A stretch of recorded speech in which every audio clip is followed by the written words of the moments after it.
this video, we are covering topic 25, the converse of the Pythagorean theorem.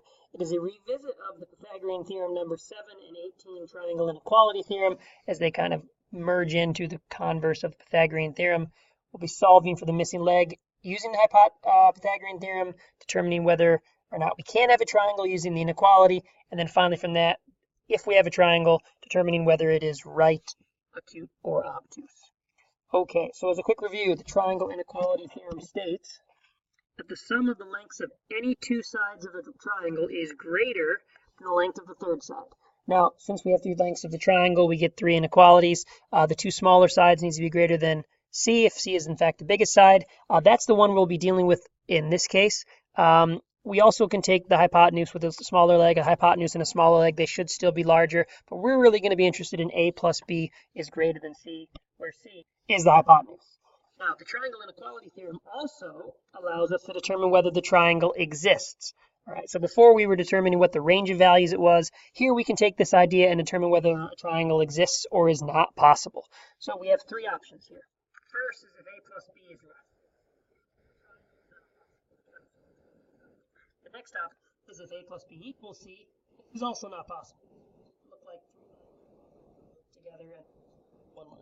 The last option is our important one, which is if A plus B is greater than C, in this case where C is the biggest side, then the triangle will exist. From that, we can go ahead and further classify the triangle as either acute, right, or obtuse. But first, let's go ahead and practice using this triangle inequality theorem on three given lengths to see whether a triangle exists. So in the first one, we have 8, 16, 20. This is 8. 20 is my largest side.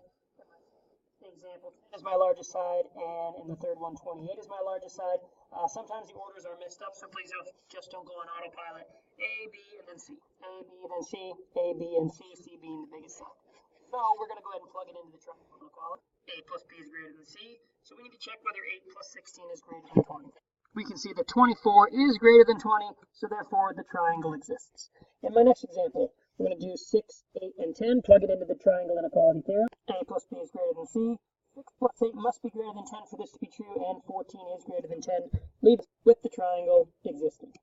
Last example, 12 plus 14 should be greater than 28 in the triangle inequality theorem. 12 plus 14 greater than 28, but it is not greater than 28. 26 is not greater than 28, leaving us with the triangle is not possible. Now, before we go ahead and apply this to the next step of our problems, we're going to review the Pythagorean theorem very quickly. If I have a triangle ABC is a right triangle, then we know that C squared is equal to A squared plus B squared, with the C value being the hypotenuse and A and B being my two leg values. We can apply this to examples 2 and 3, where I want to go ahead and find a missing side length, in this case X, which is the hypotenuse of my right triangle, and in this case X and 3, which is actually one of the legs of the right triangle. So in each case, we set up the Pythagorean theorem, and then we substitute in our relevant values, noting that X squared is by itself on one side of the equal sign in example 2, while X squared is being added to 5 squared in example 3. We're going to go ahead and solve them now. I'll solve example 2, 5 squared plus 4, in order to get the X squared by itself. Take the square root of both sides, leaving us with X is equal to the square root of 4, X is approximately 8.6. Sometimes I will ask you to leave an exact form in simplified radical form, or sometimes I'll ask you for the decimal. We can leave it either case here. Most of the times we're going to leave it in the simplified radical form. Moving on to example 3, we're going to go ahead and continue solving. 256 equals X squared plus 25. I'll subtract 25 from both sides, giving us 231 equals X squared. Take the square root of both sides, giving us X is equal to the square root of 231. That can simplify down, or the decimal to approximation 15.2.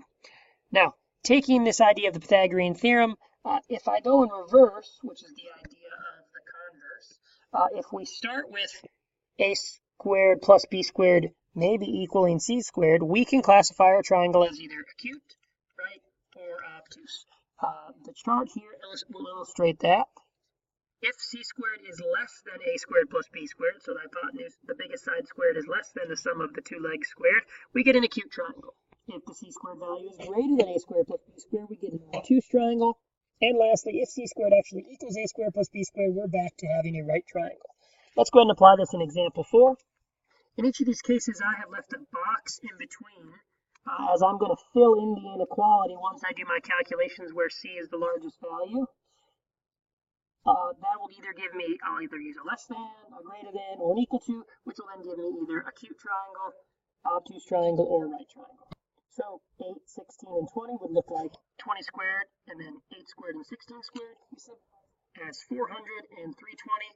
400 is greater than 320, which means that we are actually going to have an obtuse triangle. Again, using our idea of the triangle. With 12, 16, and 19, where 19 is the biggest, we get 361 and 400. In this case, 361 is less than 400, which means that we have an acute triangle. Lastly, with 6, 8, and 10, where 10 is the biggest side, we have 10 squared being 100, and 6 squared plus 8 squared is 100. So those values are equal, which means that we have a right triangle. Now, on assessments, I will be having you put together example 1 and example 4. Those will basically be tied together in the same question.